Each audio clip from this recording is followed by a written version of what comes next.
કે આ યાત્રાનો સંકલ્પ શું હતો? યાત્રાનું નામ રાખવામાં આવ્યું ખેડૂત સંકલ્પ યાત્રા. તો આખી વાત શું છે?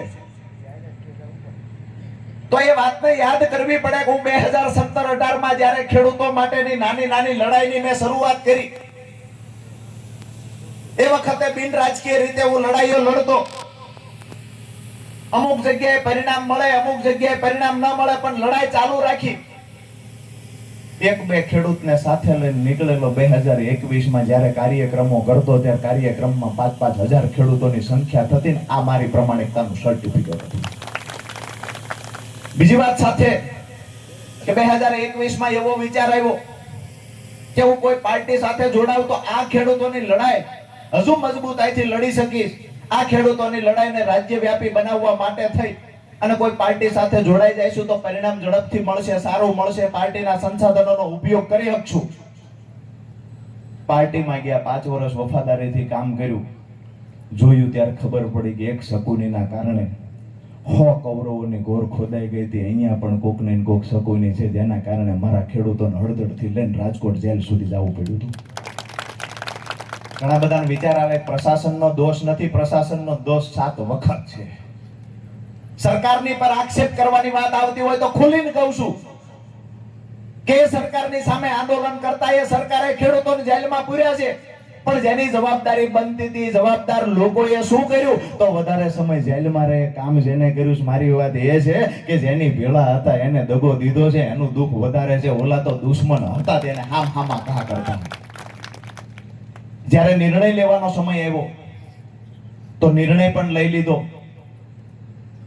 કે સંકલ્પ કરવા નીકળ્યા હતા, ખેડૂતોનું હારું કરવા નીકળ્યા, ખેડૂતોને દેણામાંથી બહાર કાઢવા નીકળ્યા. દરેક ખેતર સુધી સિંચાઈનું પાણી પહોંચાડવાનું સપનું જોયું હતું 17-18 માં. એ લડાઈ લડતા લડતા 21 માં પાર્ટીમાં જોડાણા. 25 માં જે અનુભવ થયો એનાથી લઈને પાર્ટી છોડી દીધી. પાર્ટી છોડી ત્યારે વિચાર આવ્યો હતો કે હું છોડું તો શું, આવતીકાલે શું થશે?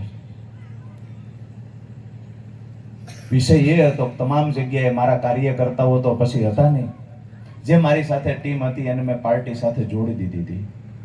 વફાદાર સૈનિક તરીકે જે જવાબદારી બને એ તમામ જવાબદારીઓ અદા હું કરી રહ્યો હતો. પણ જ્યારે છોડવાની વાત આવી, મન થયું કે ખેડૂતોના નામે રાજનીતિ થતી હોય તો એ પ્લેટફોર્મ આપણે છોડી દેવું જોઈએ. વધારે ટીકા ટિપ્પણીમાં પડવું નથી, પણ મેં પ્લેટફોર્મ છોડી દીધું. ત્યાર પછી પણ ઘણા બધા આક્ષેપ, ત્યાર પછી પણ ખેડૂત અને મારી વચ્ચે દિવાલ ઊભી કરવાના પ્રયત્ન થયા. સ્વાભાવિક છે કે એમની પાસે ખૂબ મોટા પૈસા છે, એમની પાસે ઘણા બધા કાર્યકર્તાઓ છે, એમની પાસે ઘણી બધી ટીમ છે. રાજુ કરપડા એટલે શું? રાજુ કરપડા એક ખેડૂતનો દીકરો, સામાન્ય પરિવારમાંથી આવતો એક યુવાન છે. રાજુ કરપડાને એકલો પાડી દેવું એ પાર્ટી માટે એકદમ સહેલું છે એવું પાર્ટી વાળા સમજતા હતા. મને પણ ડર લાગતો કે એકલો પાડી દેશે, ફરીવાર હું ખેડૂતોની લડાઈ કેવી રીતે ઊભી કરીશ, કેવી રીતે હું ખેડૂતો માટે અવાજ ઉઠાવીશ? મેં જે સપનું જોયું છે ખેડૂતોને દેણામાંથી બહાર કાઢવા, કેવી રીતે એમાં સફળ થાય છે? આંખમાં આંસુ સાથે એ દિવસે રાજીનામું તો આપી દીધું. રાજીનામું આપવા પાછળ જ્યારે આંસુ આવ્યા ને, એ એટલા માટે આવ્યા હતા કે મારા ખેડૂતોની લડાઈ અધૂરી ન રહે. જે મેં સપનું જોયું છે સાકાર કરવાનું. છોડી દીધી પાર્ટી, ફરીવાર મેદાનમાં આવ્યો. આજે ખરેખર જ્યારે હું ટ્રેક્ટર ઉપર બેઠો હતો ને ત્યારે ખુશીના આંસુ આવતા હતા કે નોલીથી લઈ અને હુદામડા સુધી એક રોડનો આખો પટ્ટો જામ કરી દીધો હતો. એટલા મારા ખેડૂતો મારા ખંભે હાથ મૂકવા માટે આવ્યા હતા.